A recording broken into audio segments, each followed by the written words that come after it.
In the last video, we have discussed about the functions of carbohydrate. In this video, we will discuss about the deficiency and excess of carbohydrate. Obviously, if carbohydrate is a macronutrient which is having significant function in the physiological system of a human being, then its deficiency and its excess both will have a impact on the body. So here we will read about or we will learn the impact in brief.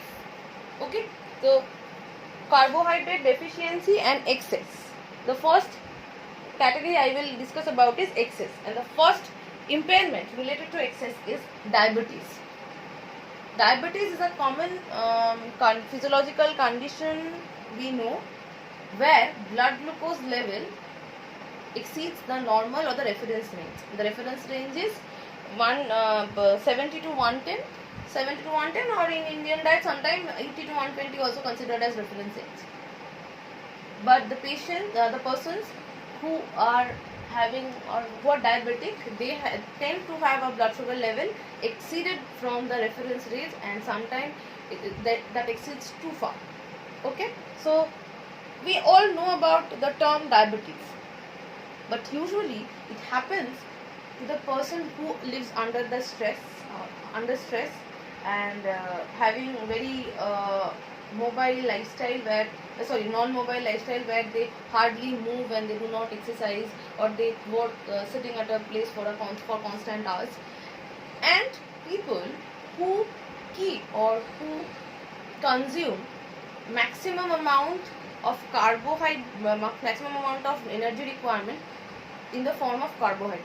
That means they get the bulk of their energy. We generally get the bulk of our energy from carbohydrate, but there is a division, right? There is a ratio 7:1, which in general we maintain as 60:2. So 60% should come from carbohydrate. But these people consume carbohydrate in a limit where they receive more than 60% from carbohydrate, and they consume sources which do not contain fiber, rather contains predominantly monosaccharide and disaccharides, which will be easily digested by the body, and blood sugar will elevate the blood sugar. So diabetes is a condition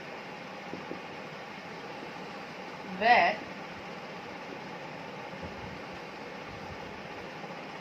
the blood glucose level exceeds from reference range or normal range, which is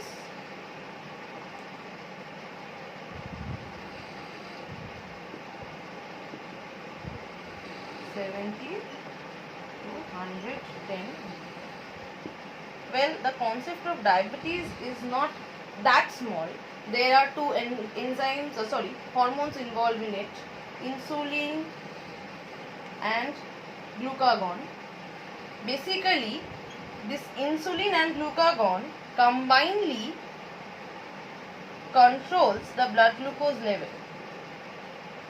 How? Insulin reduce or decrease the sugar level,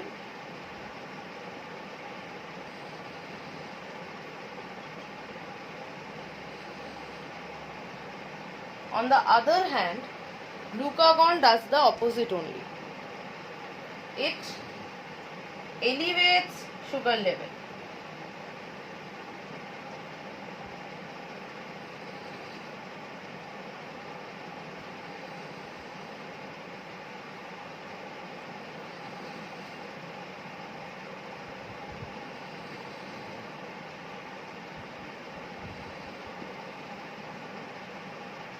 Okay, so whenever there is rise in blood sugar, insulin will start working and will decrease the blood sugar level by making the glucose enter the cell. Glucagon, when insulin will work, after a certain time, blood glucose level will drop. Okay, the blood glucose level will drop. So when insulin will constant decrease the blood glucose level, after a certain time the blood glucose level will fall from the reference range, will drop. At that time glucagon will be released. By sensing the drop in blood glucose level, glucagon will be released, and the glucagon will then elevate the blood glucose level by releasing glucose from different stores, majorly glycogen.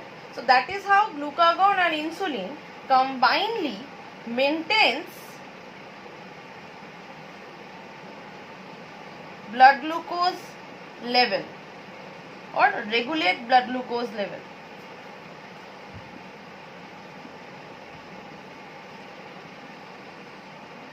In diabetes, this regulation is impaired. In diabetes, this regulation is impaired, and that is why glucose level elevates than the normal range. That is what diabetes is. This type of patients can have different complications like repeated. I am writing the complications here. As a result of this impairment in the regulation of blood glucose level, this metabolic disorder develops, and such patients have some common complications or symptoms like repeated urination, glucosuria. Glucosuria is presence of glucose in urine, rapid weight loss, fatigueness. Okay. It is very common to find diabetic patients around us. So you will be able to compare the symptoms also. So before I move to the next point, hope you can copy what I have written on the board. This is the entire thing I have discussed now.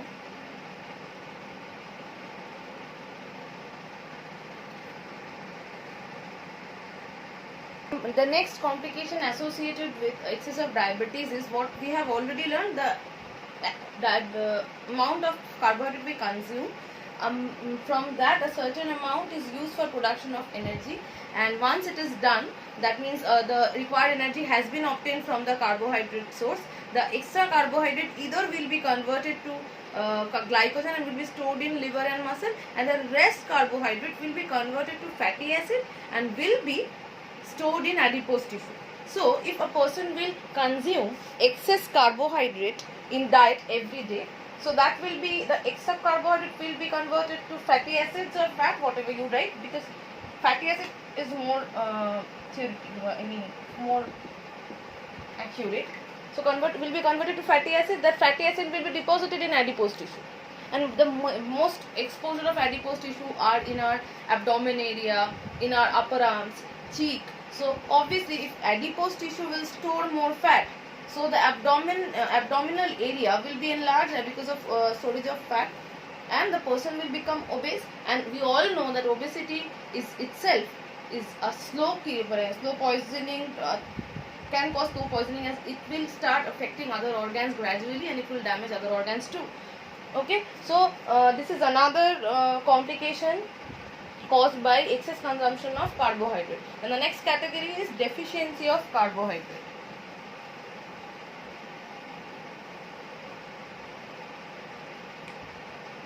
So the next category is deficiency. In deficiency, one is very common, that is lack of energy, as lack of energy and concentration. Okay, so deficiency, first complication, as we know that our neurons and the nerve cells depends on carbohydrate for energy. So if there will be lack of carbohydrate, then our nerve cells will not get the energy, so the person will lack energy and concentration, as concentration is controlled by nervous system. Okay, and the person may feel fatigue also, or okay. The next problem which is caused by deficiency of carbohydrate is ketosis. But we already have discussed that lack of carbohydrate will lead to excess beta oxidation of fatty acid. Excess beta oxidation of fatty acid will cause excess production of ketone bodies, and all the ketone bodies produced because of excess beta oxidation of fat will be accumulated in blood and will lead to a condition which is called ketosis, and this can be fatal. So this is the effect of deficiency of carbohydrate, and ketosis is a very severe condition which is caused by this. Okay. Besides that, deficiency of liver can cause liver damage,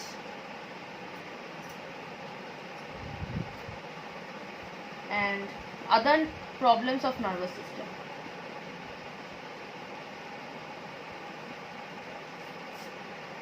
As nervous system is dependent on glucose. Okay, so we are done with excess and deficiency of carbohydrate. Before I erase, just you can copy it down now. The next short note we will discuss about is reducing sugar. From the term reducing sugar, we can clearly understand this term refers sugars which can reduce something or some other ion. Okay. There are some sugars or the sugars which have free carbonyl or aldehyde group. Free aldehyde group or free carbonyl group which has not been shared by any other carbon. Those sugars can reduce some chemical agents like tolerance agent, Fehling agent, and why they can do that? Because these agents contains, and how we can prove, rather why they can do that, it will be a wrong question. How we can understand that? Because these agents, these reagents, chemical reagents contains copper in the form of cupric, that means Cu2+. They contain copper in the state of cupric, which is Cu2+. But when this reagent react with those sugars, the cupric group of these reagent is converted to Cu+, that is Cu+. That is Cu+. That means the copper group is being reduced. So these sugars have the capacity to reduce copper. That is why they are called reducing sugar. Usually monosaccharides.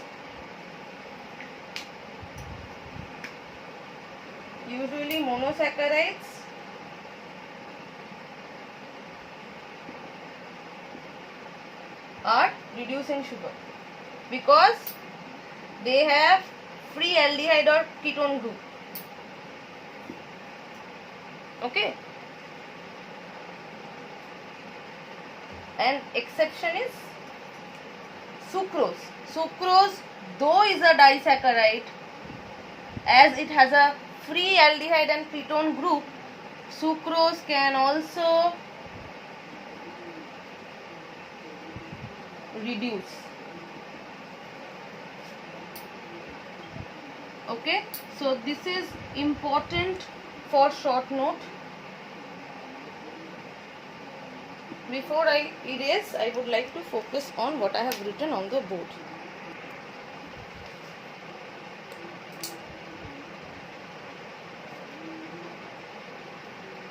This is the entire details of reducing sugar, what I have explained.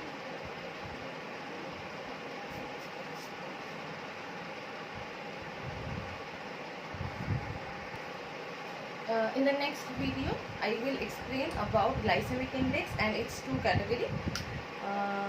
Thank you.